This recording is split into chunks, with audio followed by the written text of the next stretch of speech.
مطبخ بچه.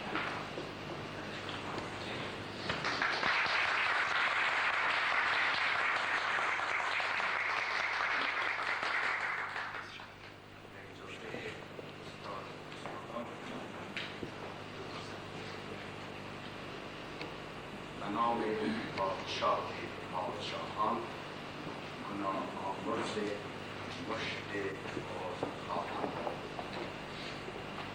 نظامی گنجوی و طور مسلم یکی از اعاظم شاعرای ایران و ستارگان قرن اول زبان، ادب و فرهنگ فارسی است.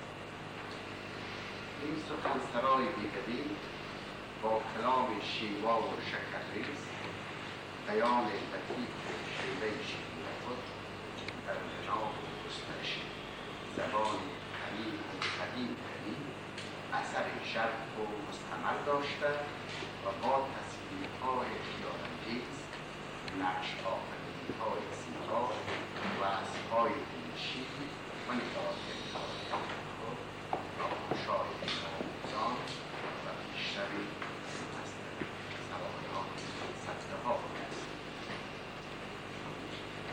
به اتفاق ظهور جان شاعرایی که از این داستانسرای بی‌نظیر پیروی نموده و بر اثر آن گذاشته‌اند، هیچ کدام در مقام ارتقا نظیره‌سازی الفاظ و مرتبه و فایده او نرسیدند.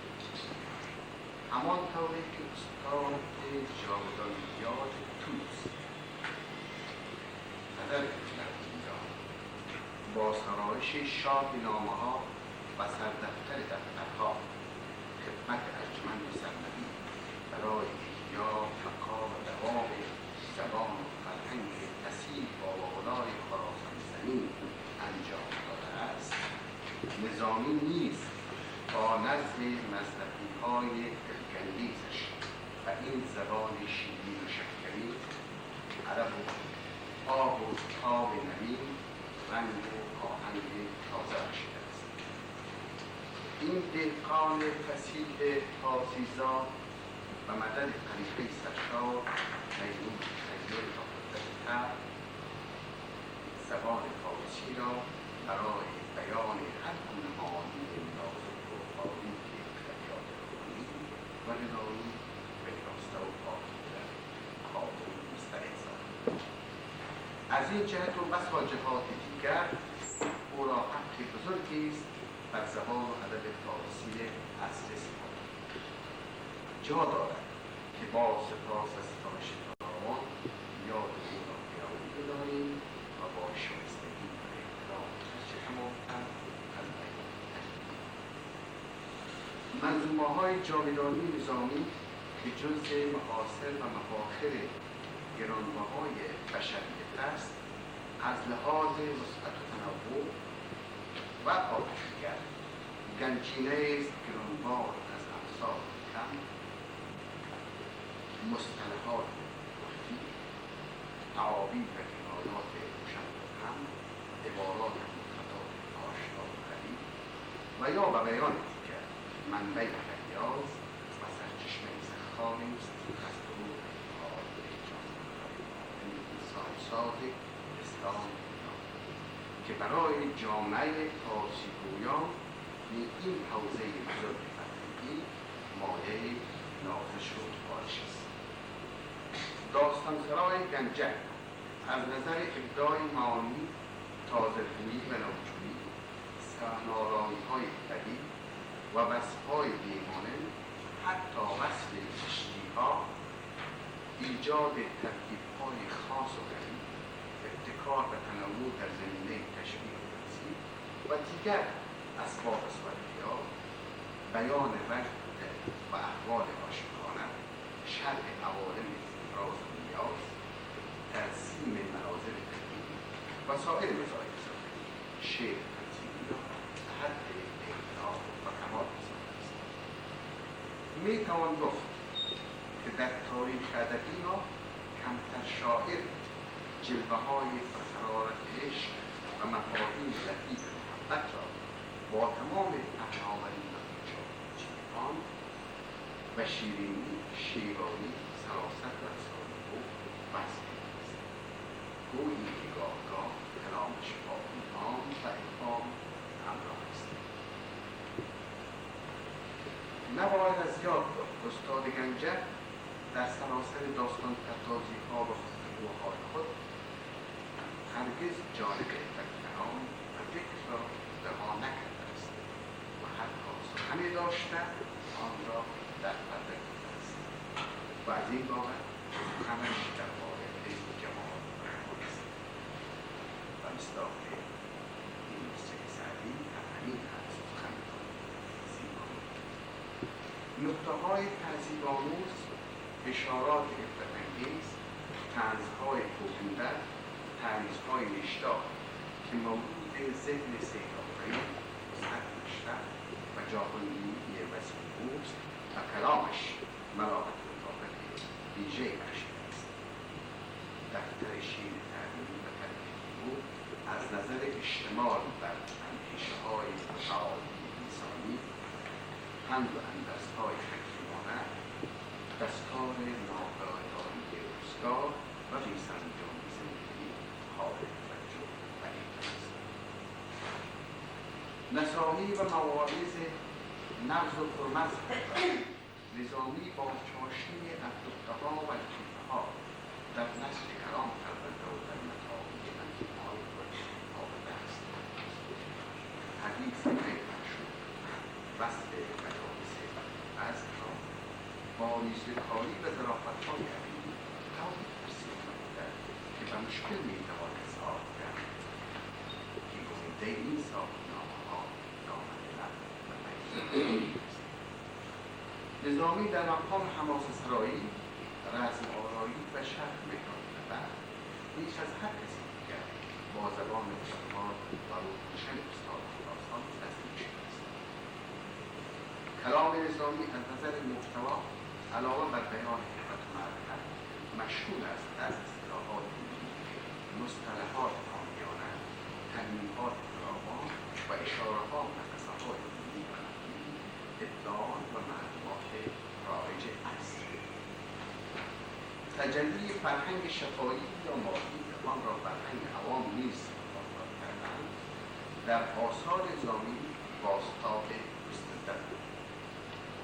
استاد گنجه در سروده-های خود بسا از رسم آرایش‌ها، باورها و معتقدات قدیمی، روایات باستانی و ظاهری، رسوم و آداب روزگار خود را با چیرگی خاصی در میان و بهانه افسانه‌ها، لطیفه‌ها، مثل‌ها، رمزها و گویه‌های بیان داشته است. و از این جهت کلامش که مورد وضع اجتماعی و محتویات اوست آینه تمام نمایی است از ذکر مجموعه سنن و آداب شعائر و ویژگی‌های قانونی که برای مطالعه اندیش‌شناسی و جامعه‌شناسی آنها ارزش فراوان دارد. نظامی در تمام زمینه‌های مربوط به فرهنگ عوام اشاره‌هایی دارد که می‌توان برای هر باب و فصلی شواهد و نمونه‌های فراوان برای اینکه سخن به درازم نکشد و ملالت‌بار نیارد و ذکر شواهد چند خود حدیث مفصل بخواهد زد. نظامی در زمینه طب عوامیانه از توتیا و با عنوان داروی چشم، دری برای ملحم، مومیایی جهت شکسته‌بندی، صندل سوده برای درد سر و استفاده از چنگال مریم برای تسکین درد زایمان و نظایر آنها یاد کرد. از آن جمله پنجه مریم یا چنگال مریم، گیاهی شدید و پنجه یا 5 انگشت آدمی که هنوز در اطرافی‌های کابل برای زنان حامله عرضه می‌شد و آنچنان از آن قطعه خشکیده را در ظرف آب می‌گذارند و در موقعی وضع هم در برابر چشم بیمار قرار می‌دهند. این نکته به مرور شکافته می‌شود و پنجه‌های خود را باز می‌کنند. مریض با دیگران احساس می‌کند که دردش کمتر شد. گویند مادر عیسی در واقع تبار شدن و این گیاه چسبیده. نظامی درباره این گیاه و اثر آن چنین اشاره دلست از چنگ مریم شاه عالم چنان آستنان از چنگ مریم. این بند مخصوص از شاعر دیگری روایت شده چه دایگان فیض دادنش نهاده صدر ز شاه مرجان در آب پنجه مریم. نظامی از 5 دانش معروف و پنجه پوشیدن یعنی کیمیا، کیمیا، سیمیا، نیمیا و ریمیا از 2 تای آن نام می‌برد و از این بابت صداق را برای گفتار سیخ و طلسم مؤثر می‌دانند و برای جلوگیری از چشم زخم یا عین الکمال دور کردن سپند را تجویز می‌کنند. نظامی این روایت را که آفت را می‌توان با دود سپند نابود کرد یا آثار سیخ جادو را به این طریق از میان برد چنین اشاره می‌کند: سپند از فیض آن شده فروختر آفت و آتش شد و سوختر و سویت دگر ترس راست چون با سپند آتش آمد فراز رسد بر فلک طول نشین سپند فلک خود زد با ماست دارد بزن. خالصیت که در 2 بیت منزله بادیسی شاعر قرن سوم بسپند تشبیه و وصف شده گویا از بابتی است برای پیشگیری از نظر شدن یا چشم زخم علاوه بر قرابت آیه مبارکه چشم زخم را با خال نیلی یا با کشیدن نیل یا کتوفلی با خوزن مؤثر می‌نویسد. این شعر نظامی ناظر بر همین مفهوم نیلی که کشند گرد رخسار هست از پی چشم زخم احیار. خواهانی در این معنی بودن در عین الکمال چون نکند رنگ نیلو در خیلی قمر است. دیگری گفتن مشاطه چون چهره تان آرایت از نیل خطی کشد و این تحتی کزن دمی کشید. چه عجب گر چمن تو را دارد سبز خالی نیلی تو که تخمی گل در چشم بد است. گل چشم داغ برد پیدا کنه در اثر چشم پیدا بشد. امیر خسرو تا چشم اختران نرسد در کمال تو چرخی کبود پرده عین الکمال است. نمونه از باورهای مردمی پریدن چشم کاشف است از مژده آمدن یار یا نامه یار. کنون هم می جهد چشمی کنربا چه خواهم بسم الله پیغمبر خداوندگار بخت چشم همی پرد مگر آن یار می رسد دل می جهد اشارت دار می رسد. صاحب از پریدن‌های چشم و از تکیدن‌های دل می رسد اختیار پیغامی که می باید. قاسم مشهدی می تفضل در برم از شوق سیاره چشمدارم می پرد می آید آتشپاره. مثل دوم این بیت نظامی اشاره و داغ‌ها یا خطوط سفیدی گاه بر روی ناخود ظاهر می شود. عوام تا امروز روز معتقد هستند که آن نشانه دریافت لباسی نو و کالای نو است. بیت نظامی این است: نه از ابر جستن آید نامه نو، نه از آثار ناخن جامه نو. نظامی از لحاظ مردم شناسی گاه درباره اقوام و نژادها اظهار نظر. در هندو 2 صفت متضاد دزدی و جوانمردی را یافته است.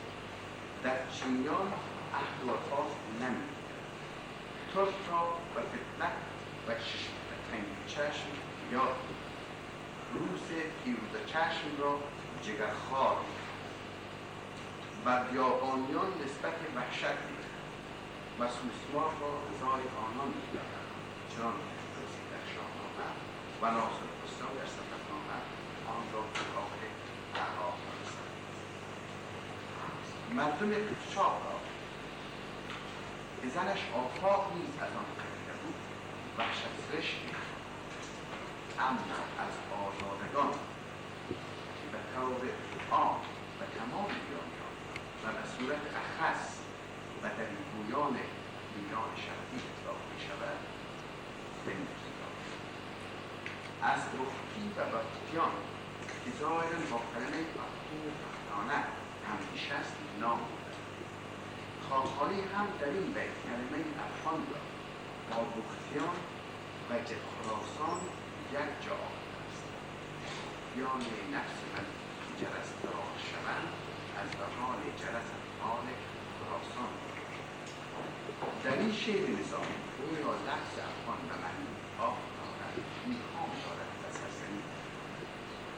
سخن پیمای فرهنگی چنین و وقت آن که به پای دریست و بس اندر شهرش شکر زد و خصوصان شد افغان برسد.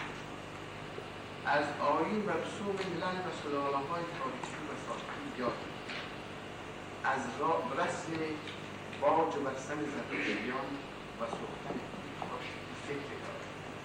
از رسوم عرب حتی احوال زنان بیت معلومات و رسم کیان، مهتران و خواجگان، حتی مراسم تجهیز، تکفین، تشییع جنازه، تدفین و صورت لافسنگ اشاره‌هایی دارد. تلمیحات او درباره محمود و محمودیت فردوسی، بهترین و قنه و چار نقشه سزا دادن این پشن امروز را و امثال است. و همچنین اشارات درباره پیروزی اسلامی وجود ایران و امثال در ذکر مسالک و ممالک گاهی ریشه و فلقه کلمه را چنانچه در وجه تصمیه بلغار آورده است. یکی غار نزدیک دشت لشکره خسروان چا گذشت و نه هرچی با خود گران داشتند و نزدیک آنها بگذاشتند. از آن جنگ آنجا چاوی شد آن بود و ایران امام خطی بل غار خواندش بل غار خواندش به گهگاه دشت و نام آن بل غار بلغار دشت.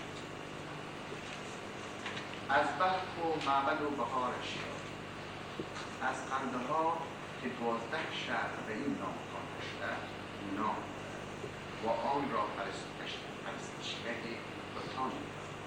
لفظ سمرقند را مرکب از واژه‌های ثمر و قند برخلاف روایاتی سمرقند را عاشق معشوق دانسته و داستان آن را به نظم کرده. آنجا که گوید ز قند من ثمرها در جهان است، در ابتدای قسم سمرقندی از آن است. ظاهراً سعدی در سرودن این بیت نظر در این وجه تصویر داشته. یکی شاهدی در سمرقند داشت که گفت و جایی سمرقند داشت.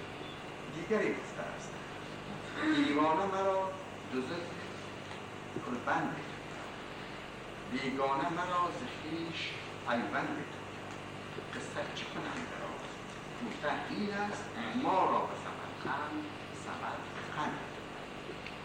شاعری از الفاظ قندهار و سمرقند مضمون دریافت و در حق مردمان قندهار بود چنین محبت کرده است: سمرقندی و آنچ از قندهارند و جز نام شیرینی ندارد.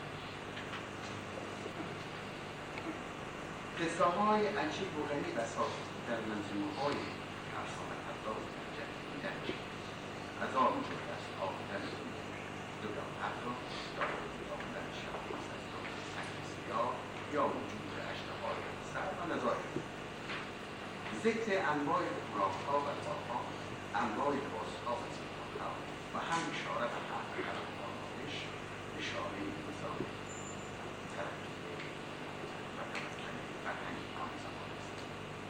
از جمله اعیاد و جشنهای مسعود مانند نوروز و صدام نظامی یاد از شب برات کرده است که مصادف است با روز چهارم ماه شعبان و شب پنجم آن ماه.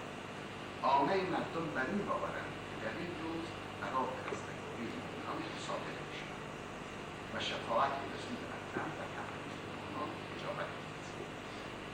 در این شب چراغ‌ها روشن می‌کنند، انواع میوه‌های کف‌پشت را می‌گذارند و دوستان در سکرتی که نزد جمع می‌شوند و دیگر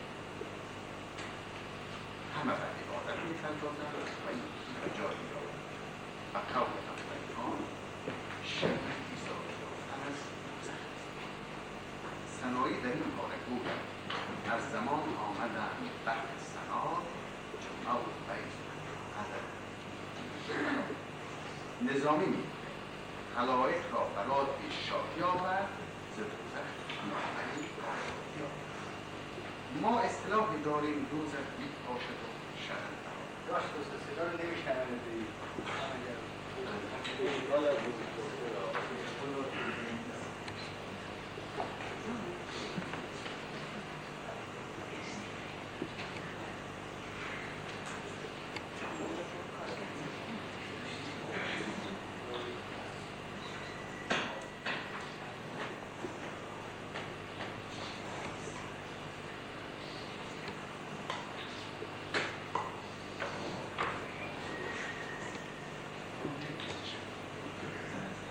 نظامی گوید خلایق را برات شادی آورد ز دوزخ نامه آزادی آورد.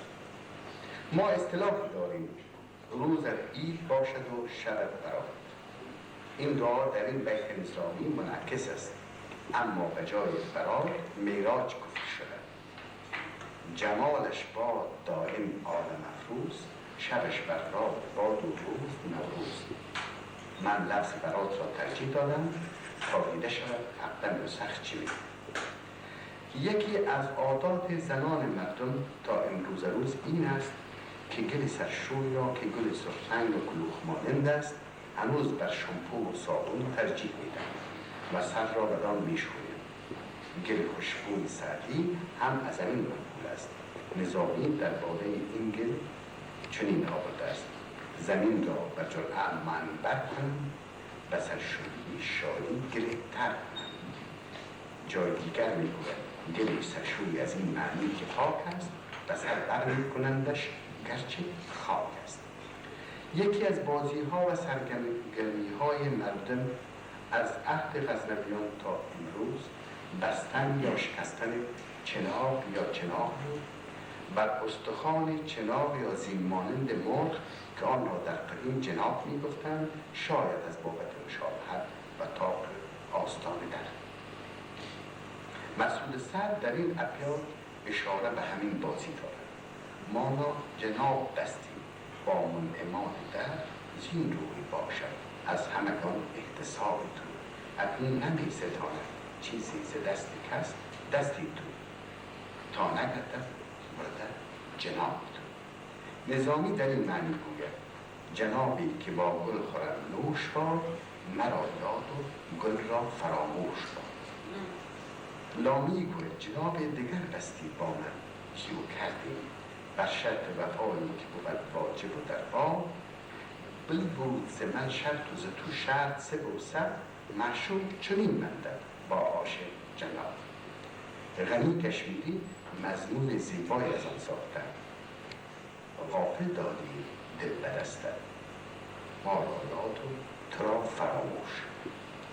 اکنون اجازه فرمایید سخن را در همین جا کوتاه کنم و یک نکته را حضور بعض برسانم که بسا از این الفاظ مفردات، تعابیر، کنایات و امثال کم که در آثار نظامی به کار رفتند و غالبا در زمان نوشتاری و حتی گفتاری تهران مستعمل نیست، هنوز در لهجه های فارسی ما معمول و رایج است. و جالبترین که مقدار از آن در سایر لهجه ها و لسانهای سرزمین ما مانند زبان اصیل و فن پشتو تا امروز روز حفظ شده است. چه بجا خواهد که در موقع تدوین فرهنگ مصطلحات و تعبد تصحیح متون از این لهجه ها یاری بجوییم و در پیدا کردن ریشه ها و پیشینه‌های کلمات از زبان همزبانان استفاده کنیم. برای مثال خدمتتان عرض می‌کنم. سالان در دیوان ناصر خسرو 3 بار به کار رفتن. معنی سالان زینه نردبان است، اما شارحین شرح غیر از این نوشتن سالان یا سبلان نام کوه است و خود بعد روایت از پرداود آوردن درباره کوه، در حالی که این امروز در تمام دهات و قصبات ما جاری است و همه می‌دانند. و اگر یک بیت ناصر خسرو در شما قرار کنیم، شما متوجه میشین که اینجا واقعا سالان این معنی نردبان را میده، نه غیر بلا غیر. از این چاه برشو به سالان دانش بکسوش از جوی از جر بسیار. فقط در تکمیل نظر دانشمند محترم دکتر ثروتیان نظام شناس معروف روز 2 نکته را اضافه میکنم. یکی آن که بیرانه و معنی بیرانه هنوز در لهجه ما مستعمل است. مسکن شهری ز تو بیرانه شد، خدمت دلکن ز تو بیگانه شد. دیگری که اولک با قلیدان تفاوت دارد که قلیدان را در زمین گور میکنند و شکاف برش میدن و پود را بندازند. همونطور که دکتر ثروتیان تشخیص دادن این غلطان نیست، واقعا غلطان نیست و آقای دکتر ثروتیان را پیدا کردن که به معنی اولک است. اما در تلفظ ما این به صورت غلیدان هنوز مروج است. مشکلی است که خانه غولند و پردازشان در غلیدانی درم اندازشان که البته آقای دکتر ثروتیان کرم ضبط کردند و در اصل در بسیار نسخه هم عدم است. همه درسته آقای دکتر؟ هم عدم نوشتیم، هم کرم نوشتیم. کجا؟ بله. و هر حال مسئله سلوک در این است. فقط برای که وقت زیاده نگرفته باشد، یک مقدار کلمات و اصطلاحات که در نظامی هست و برای شاید در لهجه تهران هنوز معمول نباشد و در زبان ما و لهجه ما هنوز زنده و تازه است خدمتتان میشنم. مثلا آتش گرفتن یا آتش خواستن به معنای کار را به عجله انجام دادن. بیت خواندن به معنی آواز و سرود خواندن. یله کردن، رها کردن، مانده شدن، خسته شدن. بازی کردن به معنی رقصیدن و رقص کردن. دم دادن، کسی را برای امر راضی ساختن. خون خوردن یعنی غصه خوردن. دیر آمدن و شیر آمدن اصطلاح معمول روز. کش نشستن و راز گفتن هنوز در کابل مروج است. چشمی بخندد و چشمی بگرید اصطلاحهای روز است. از سایه خود ترسیدن، جو جو شدن. از تشنگی جمالت ای جان جو جو شدن، چه حالت ای جان. و کاری از دل کردن، گرد چیزا را نیافتن، با خست در جوال افتادن که نظامی که با گرگان وحشی در جوالیم. بر کردن به معنی روشن کردن، هنوز هم ما میگیم چراغ برق. و کلمات نظیر گندنا، لنگر به معنی غذا و سفره، گردک به معنی مهمانی و مهمانی های به نوبت، غایت به معنی وقت زمان غیر غایت عربی، گویم ز نظم و پرفشان تا این غایت نگفته زانم تا این بر که حافظ هم دارد تا این غایت یا تا به غایت رعله میخانه نمیدانستم ورنه مستوری ما تا به چه غایت باشد. این غایت با غایت تفاوت دارد. تک خ و معنی خوب، چاشت، تگاه، بیگاه، پیشین، نماز دیگر، رسد به معنی ماحضر، سرخه، پوده، شکرانه، کوتوال، بیغاره، مادر خوانده، برزگر، آبدست، همشیره، شقه، کلنگی. نه تنها مرغ، معنی خاصی داره کلنگی. کلنگی میزند چون شیر جنگی. کلنگی نیکی باشد او کلنگی. خواب خرگوش، موش مرده، اینا یک معنی وسیع‌تر از معنی هستی دارد. بندی خانه، جلو توبره، کوری و کبودی کردن، آسمان و ریسمان، شیر و مرغ و جان آدم و امثال ها. در خاتمه با زبان و اصطلاح خود انسانی از شما خداحافظی میکنم و از اینکه عرایض ناقابل با حوصله‌مندی استماع فرمودید تشکر میکنم. بیت نظامی است: ز جوش خون دل چون باز گفتم، شبت خوش باد و روزت خوش که رفتم.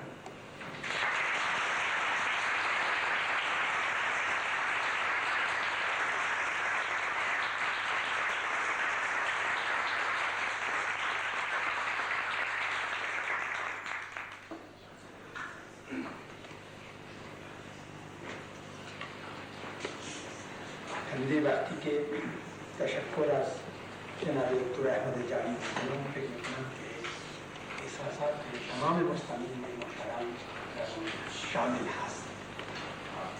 خیلی مقاله خیلی جالب درباره گوشه که قبلا جناب دکتر سعید حمیدیان فرموده بودن، شاعر فرموده بودن. متاسفانه شاعران ما یا نویسندگان ما به اون اجتماع جامع توجه ندارند. متاسفانه ما تا به حال مطالعه اون دید را نکرد و الا ادبیات فارسی واقعا یک ذخیره بزرگ برای مطالعه جامع شناسی در تحقیق در دوران حقیقی و در جاهای مختلف هست. فرمه حالا خواهش میکنم و جناب آقای دکتر اشرف دادگی دانشمند جوان از دانشگاه علامه طباطبایی شهرتن تهران، عنوان مقالهشون هست تجلی زرخی از آراء کلام فلسفی در اشعار.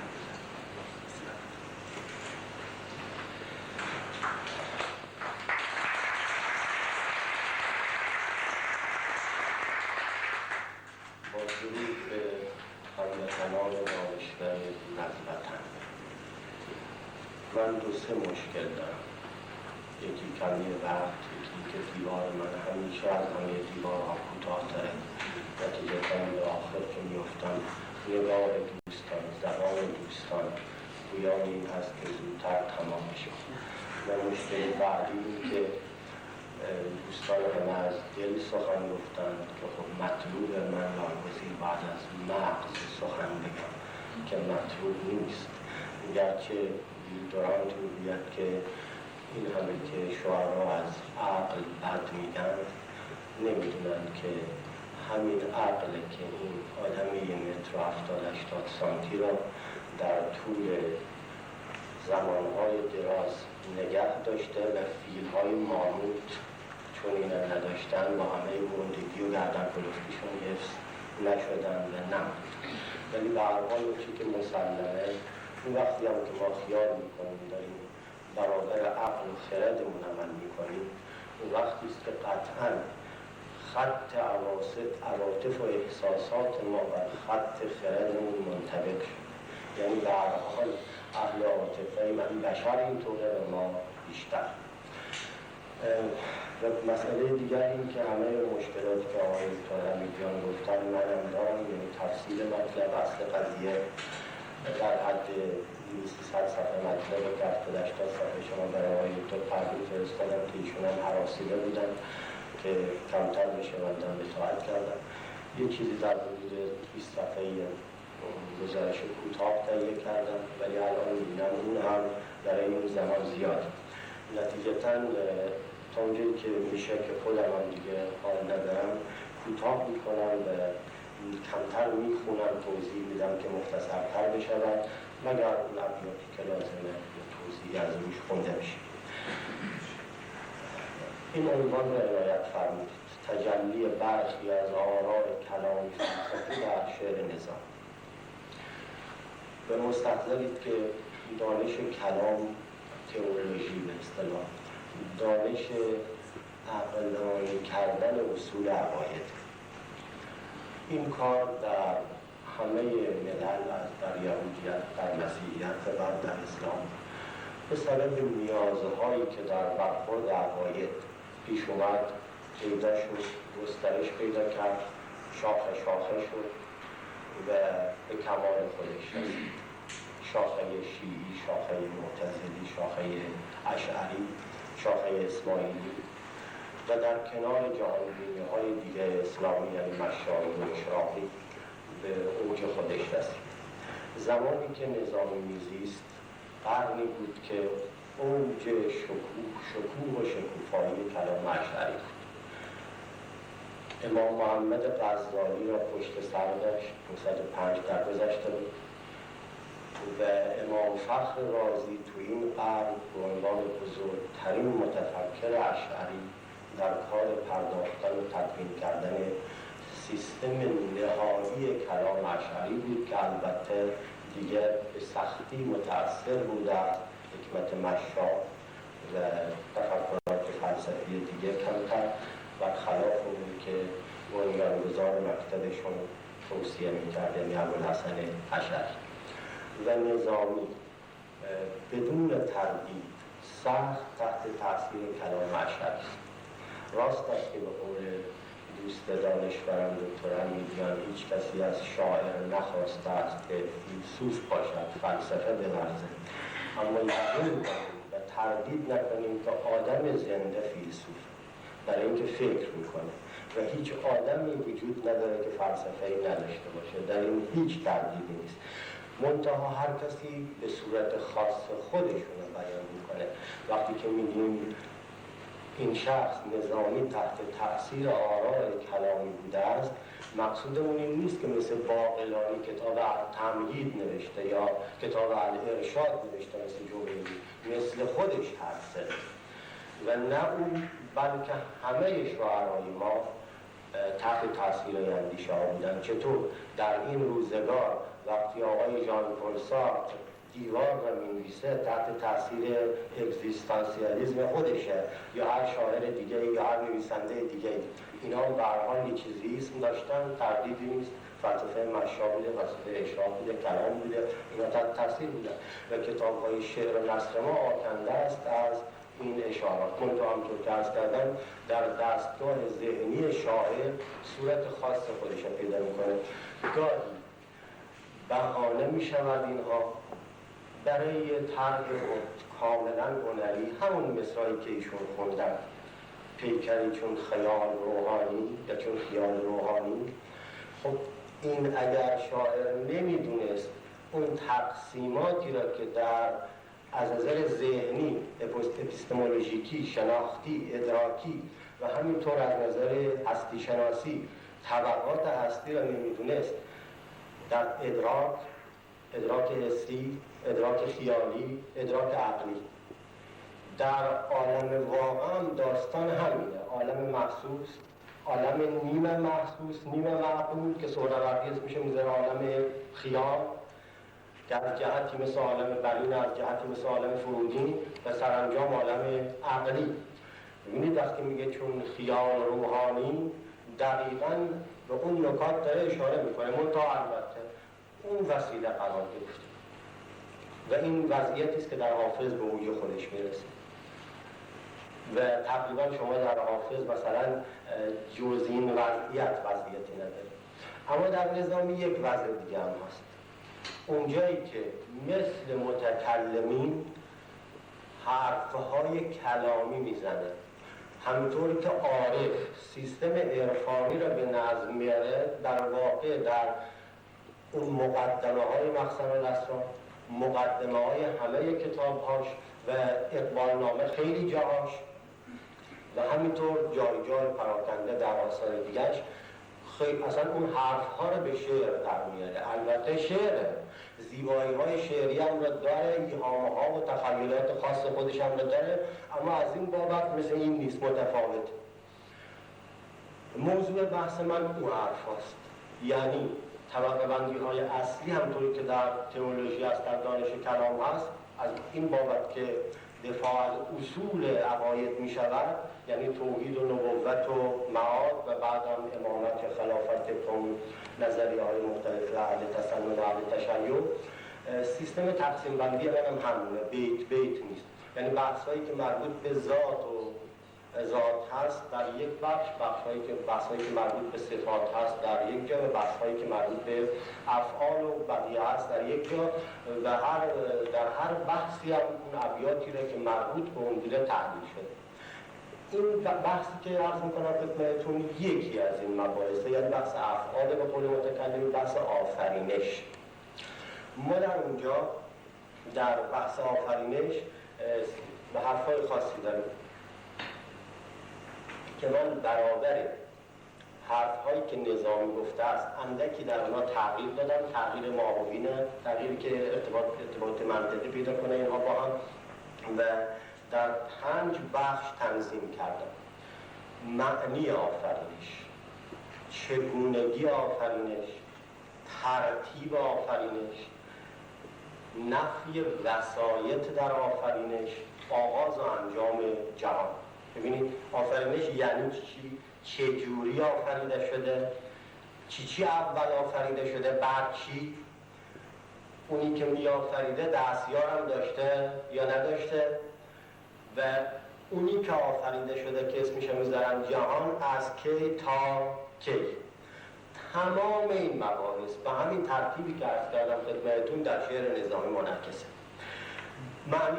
معنی آفرینش مقصودم چی بوده؟ مقصودم این بوده که اینا یه سری اصطلاح دارن در فلسفه و در کلام که برای آفرینش مراتب مختلف هستی به کار میبرن.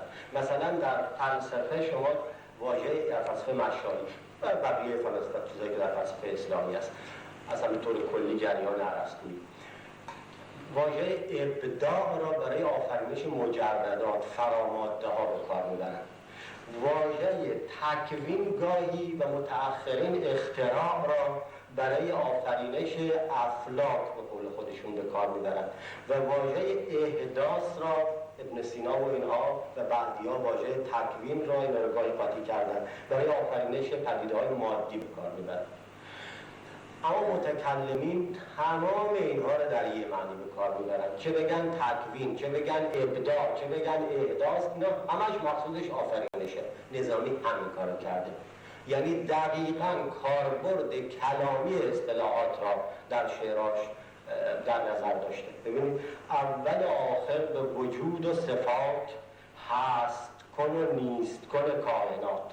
ببینید این مفهوم عام میشه، ایجاد، یعنی واژه ایجاد را در معنی کل هستی همین کار کرده. مبدع هر چشمک جودیش هست، مخترع هر چه وجودیش هست. ببینید مثل اونا نگفته که اختراع یعنی افلاک، هر چه وجودیش هست. حتی عنایت کنید من صرفاً دارم رو اوستا بیان میکنم، وارد تحلیل بیت ها میخوام بشم، هر یه بیتش بیتش.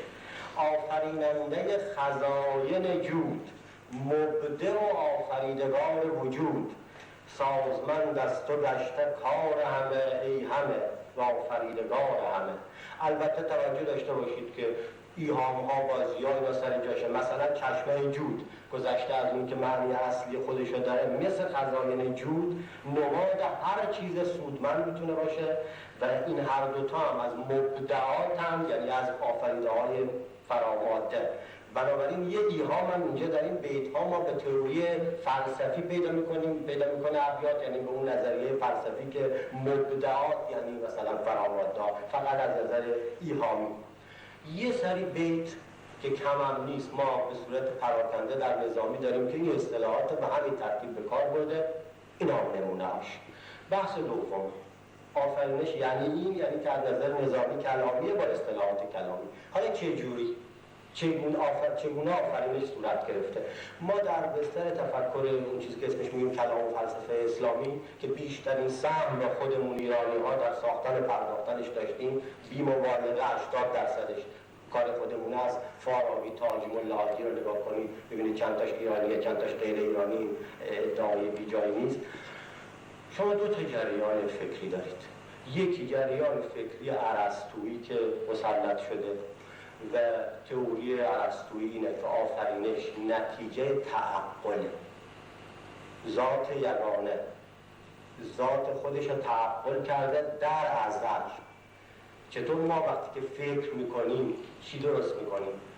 تصویرهای ذهنی درست میکنیم. حالا اگر ذهن نیرومندی باشه میتونه اون پدیده ها رو در عالم بیرون پدید بیاره. چجوری با نگاه نافذ شخص را در خواب میکنن، یعنی این تاثیر بیرونیه دیگه، یا اشیا رو حرکت میدن. یه همچین تصوری بشر داشته که اون ذهن بزرگ با اندیشیدن پدیده های مختلف رو پدیده برده. منتها طبق اصولی که دارن کار من نمیخوام وارد محرفا بشم، حرفشون اینه که در ازل اتفاق افتاده یکی قاعده الموارد رو علی الوارد نرفا، یک موجود پدید اومده که ایکس اول اسمشه بذارید، عقل اول، و بعد کثرت از اینجا آغاز شد. عقل اول هم میتونسته به خودش بیاندیشه هم به خدا، پس دوتا شد، دوتا خط وجودی درست شده، رشته اخلاق و رشته عقول، و بعد رسیده تا یه جایی که اسمش میذارن عقل دهم، از اونجا عالم ماده شده یه تئوری که نظامی تقریبا هیچ کاری باش نداره، یا اگر داشته باشه در حد ایهام هاست. تئوری دوم تئوری دینی کلامیه، همون تئوری به اصطلاح تئولوژیک. در اونجا همون شما در کلام مسیحیت میبینید، در کلام مخزن یهود میبینید و در اسلام هم هست. همون حرفایی که در تورات میبینید در قرآن هست. متکلمین پرداختنش با مسائل کلامی، یعنی حرفشون اینه انما اذا اراد شیئا ان یقول له کن فیکون. وقتی که میخواد یه چیزی درست بشه میگه بشو، باش، میشه. و این تعبیر کن که بسیار در شعر فارسی داریم متأثر از این قصه است. بنابراین همه کاره هم خودشو هر جایی هم خواست میگه بشو، میشه، نشو، نمیشه، باش، هست، نیست، نباش، نیست. دقیقا نظامی متأثر از این حرف هاست و در سراسر کارهاش این حرفا رو به شعر در آورده. ببینید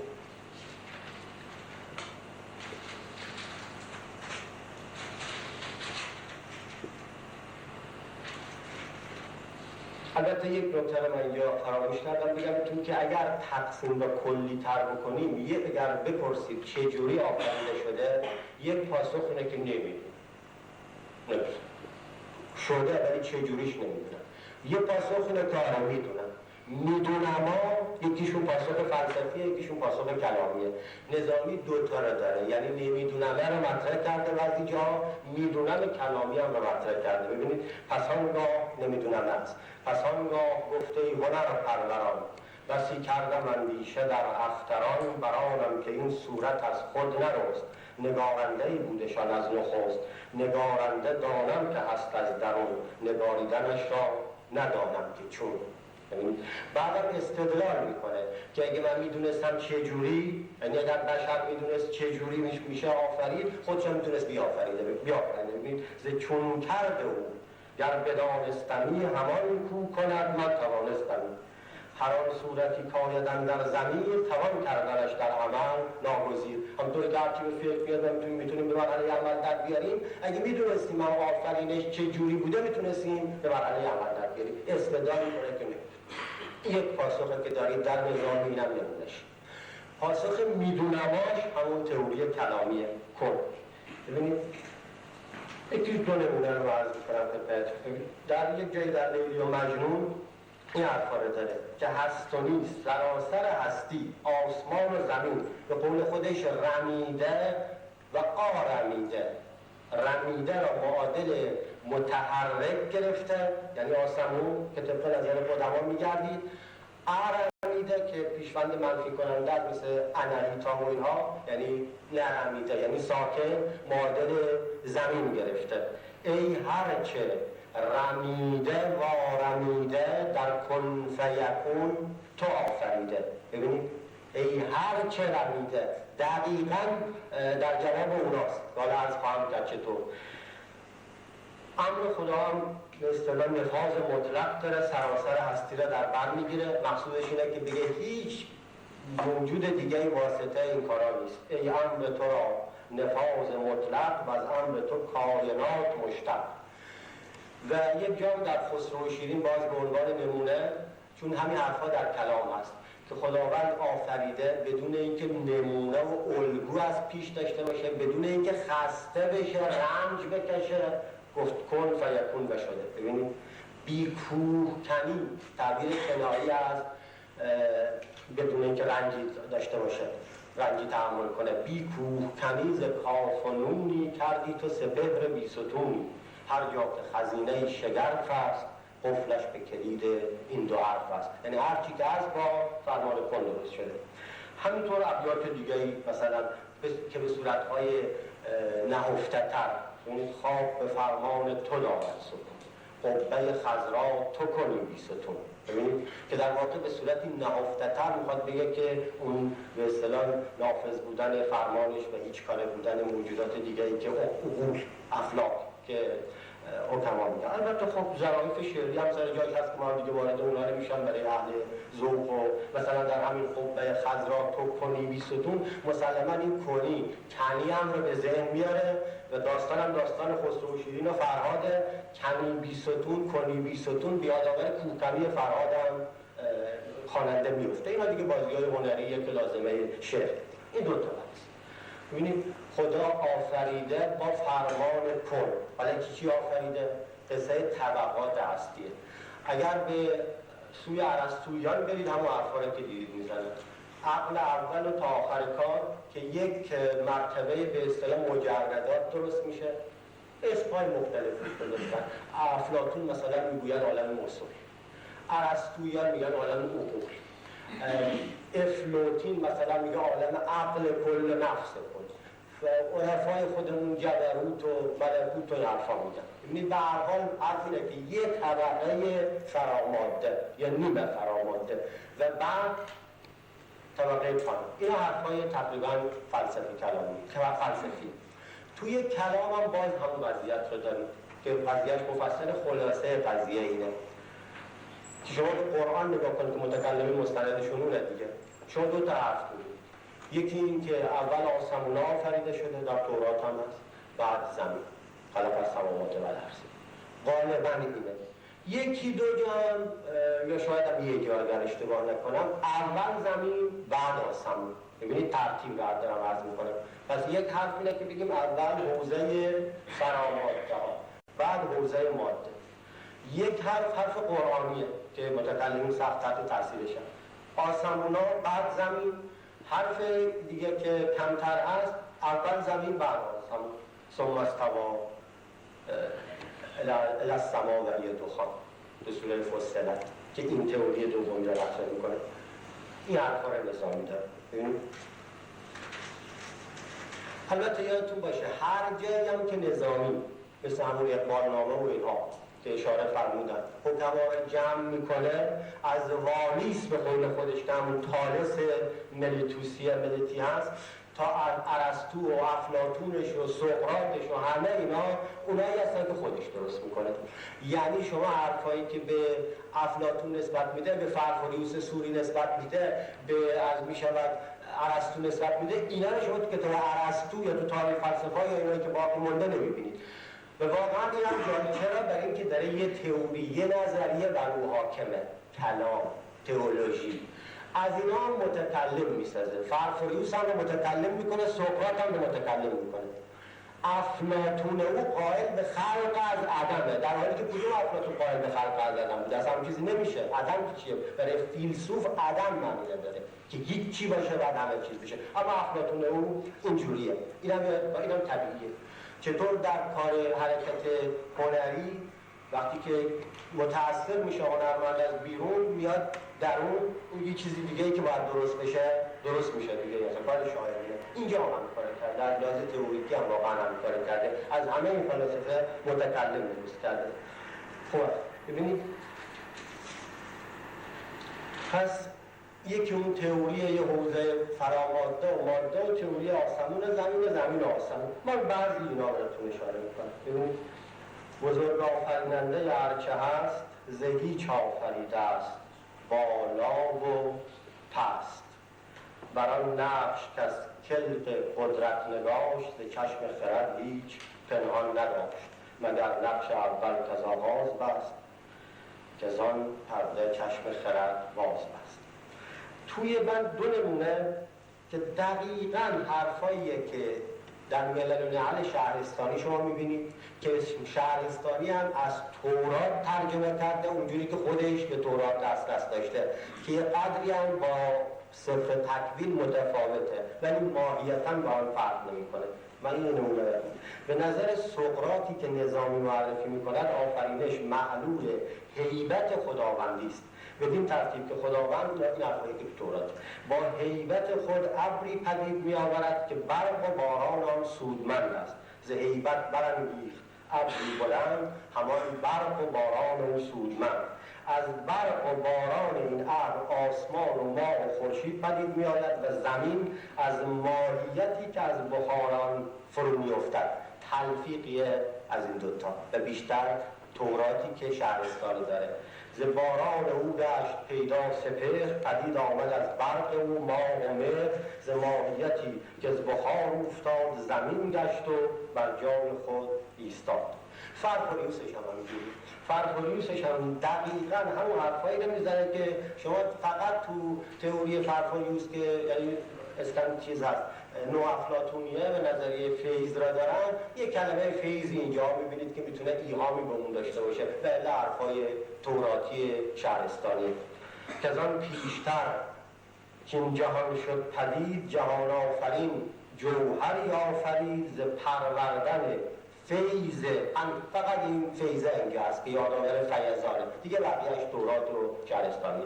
ز پروردن فیض پروردگار و آبی شدن، جوهر آبدار تبدیل به آبی شد، دو نیمه شدن آب جوهر گشای، یکی زیر و دیگر زبر یافت جای، به طبع آن دو نیمه چو کافور و مشک، یکی نیمه تر گشت و یک نیمه خشک، ز تری یکی نیمه جنبش پذیر، ز خشکی دگر نیمه آرامگیر. چون تر براتر گشتن شد آسمون، یکی چون خشک بود افتاد پایین و واسه سر جاش، شدن آب جنبش پذیر آسمان، شد این آرامید زمین در زمین.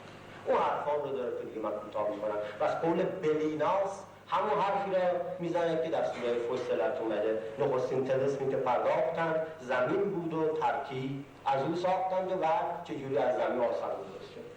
حرف چهارم هم اینه. ببینید آفریده و با امر کنم آفریده و اولم طبق بعضی از حرفاشون اون حوزه پدید اومده، بعد حوزه مادی و طبق بعضی از حرفا آسمون و زمین.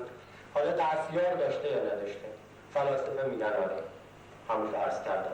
یکی را خودش آفریده به جهت قاعده الواحد و مسئله سنخیت علت و معلول که باید از یک جنس باشن که بحث خسته کننده مفسری داره و مستحضرید، و با دستیاری اون واسطه ها هستی های دیگر آفریده. عقل دهم به قول ارسطویان رئیس کد خدا، به قول سهروردی میگه کد خدای عالم عنصریه، یعنی از عقل دهم عناصر و مرکبات درست میشن و متکلم هیچ کدوم این حرفا رو قبول نداره و میگه اینا محدود کردن قدرت خداست.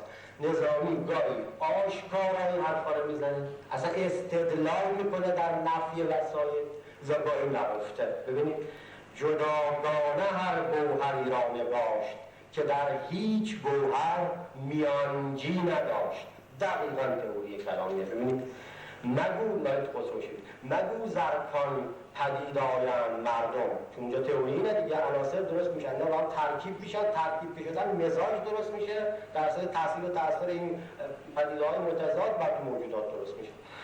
نگو زرکان پدید آیند مردم، چنان ترکان پدید آید ز انجم، که قدرت را حوالت کرده باشی، حوالت را به آلت کرده باشی. بعد این خود متکلمین استدلال میکنه.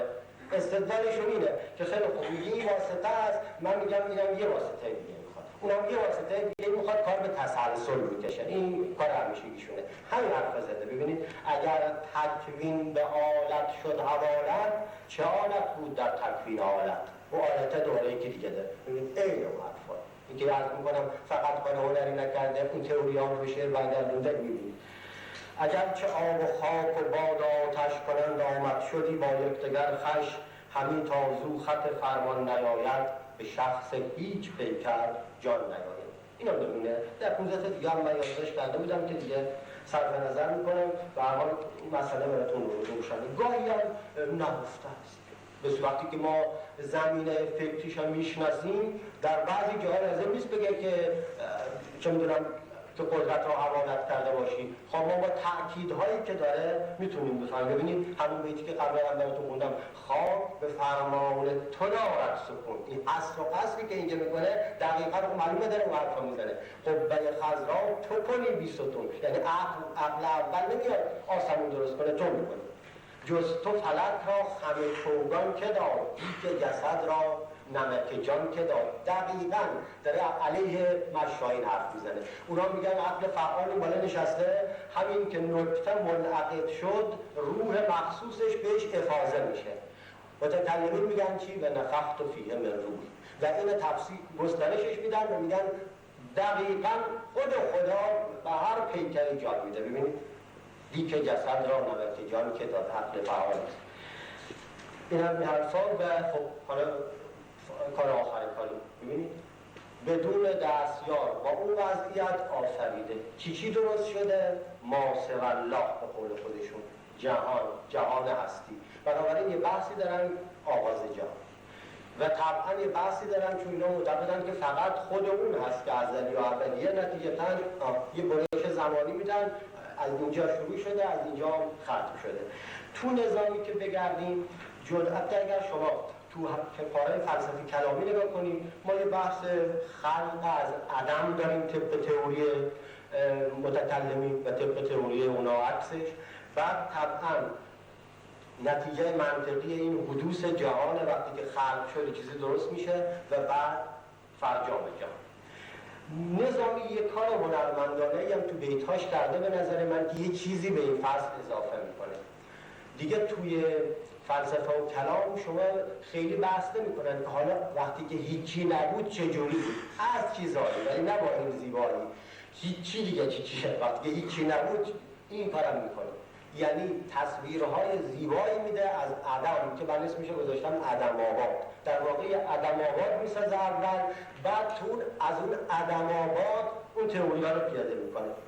ببینید پیشتر از پیشتران وجود کام نخوردن ز دریای جود، دقیقا عدم آبادشه. ببینید در کف این ملک یساری نبود، در ره این خاک غباری نبود، وعده تأخیر به سر نامده، لغتی از پرده به در نامده. دعوه سر اینه که حکما میگن آقا علت وقتی که تام نشد، وقتی که خورشید حضور پیدا کرد، شما دیگه نمیتونید بگید نور نمیده. اگر نور نده یه اشکالی تو خورشیده. علت تام که پدید اومد باید معلومش همراهش باشه، بنابراین به ازلیت بعضی از موجودات همراه با خدا. حالا فرقشون با خدا چیه؟ میگم فرقشون اینه که اگه خدا نبود اینا نبود، از نظر وجودی وابسته به اونا هستن. بحث حدوث ذاتی به اصطلاح. متکلمین میگن اینا حرف مفته. اونا مفهومی که از حدوث قدم میفهمن صرفا زمانیه. نتیجتاً بعدا فلاسفه برای جواب دادن به اونا اینا تقسیم کردن. نتیجتاً حرفشون اینه آقا خدا بود، هیچی نبود، از یه جایی گفت، یه جای زمانی گفت بشو شد. و حدیث کان الله ولم یکن معه شیء را در عنوان برهان نقلیشون مطرح میکنه. این وعده پس ببینید طبق نظر متکلمین یه فاصله زمانی از بین وجود خدا با وجود غیر خدا. از نظر فلاسفه فاصله زمانی وجود نداره. این وعده تأخیر اشاره به اون قضیه است. وعده تأخیر به سر نامده، لغتی از پرده به در نامده، روز و شب آمیزش پستی نداشت، جان و تن آمیزش هستی نداشت. آخر ببینید این عدم آبادشه که بازم نمونه‌ای هست. خب عدم که به آخر رسید و اون فاصله زمانی تموم شد و وعده تأخیر به سر رسید، میگه بشو جهان حادث میشه. پس بحث خلق از عدم ندارم. به قول حافظ میان او که خدا آفریده است از هیچ، دقیقه است که هیچ آفریده نشده است، که خیلی رندانه داره طعنه میزنه که همین چیزی را چجوری میشه از هیچ. حکما همینو میگن دیگه، میگن هیچ اشکالی هم پیش نمیاد. و نظامی باز همون وضع داره. شما آشکارا بعضی جا و حرفا میبینید. ببینید ای جهان راز هیچ سازنده، تئوری خلق از عدم، هم نوابخش و هم نوازنده، بزرگ آفریننده هرچه هست هیچ آفرید است. که متاسفانه تو همه نسخه های غلطه. آقای دکتر ثروتگر شما هم دیدم نسختون همینه. این هرچ ضبط کردید، هرچ اصلا نمیتونه معنی داشته باشه. هرچ آفرید است با نوپس یعنی چی؟ اگر تازه معنی بده عکسشه، نه با فصاحت سازگاره که بگه زهر. اگه بخواستم بگه از چیزی آفریده، نمیتون از هرچ نمیگفت، موقع فصاحتش بود. تصحیفه دیگه. این دو تا نقطه کشیده شده اومده پایین شده، اینجوری خونده شد. زهیش پس ببینید که اینا به درد میخوره، تو تصحیح هم به درد میخوره. مثلا تو اقبال نامه ببینید که حرفا رو داره. در اندیشه من چنان شد درست که ناچیز بود آفرینش نخست. نه افلاطون داره میگه. ببینید اینا رو میذاره به زبون افلاطون. به خدا افلاطون هیچ وقت اینا نگفته. گر از چیز آفریدی خدای، ازل تا ابد مایه بودی به جا. درست استدلال کلامی. اگر از چیز آفریده شده بعد قدم ماده پیش میاد. ازل تا ابد مایه بودی به جا. بعد دو تا اصطلاح درست میکنه که زیبایی. یکی اصطلاح آفرینش را اسمش میذاره کردار خدایی، یکی تولد ساختن پدیده های دیگه اسمش میذاره کد خدایی. میگه از چیزی درست کردن این کد خداییه، تولده. از هیچ چیزی درست کردن این خداییه. تولد بود هرچه از مایه خواست، خدایی جدا کد خدایی جداست. کسی را که خواند خرد کارساز، به چندین تولد نباشد نیاز. به خدایی که میگی کارساز که احتیاج داره از چیزی بیافرینه و نظایری. خب طبعا اون دو تا بحث دیگه هم مکمله. این خدا میآفرینه، حادث میکنه هستی را در زمان، بعدم هیچش میکنه. اونجا هم دعوا دارن که این هیچی یعنی چی؟ این که میگید هیچیش میکنه یعنی هیچی، یا یعنی که پارش میکنه، اجزا پراکنده میشه. طبعا اونایی که متمایل به تئوری‌های فلسفی هم این نظر دوم رو قبول دارن که میگن هیچی یعنی چی، اجزا متلاشی میشه. این نظریه اسمش نظریه تخریب در علم کلام. اون غزل حافظ که خاطرتون هست که صبح هست ساقیا قدحی پر شراب کن، دور فلک درنگ ندارد شتاب کن، زان پیشتر که عالم فانی شود خراب، ما راز دور باده گلگون خراب کن. که با این اون کاره هنری اینه، مثل همین قصه خیال حافظ علوی همجوری. این خراب ایهام داره به اون قصه نظریه تخریب کلام فلسفی. اونایی که میگن هیچی بوده میگن آخر کارش هم هیچی. چجوری وقت بعد درست میشه؟ گفت زبدلش نیست کار مشکل تر. اون داستانی که خبر دارید.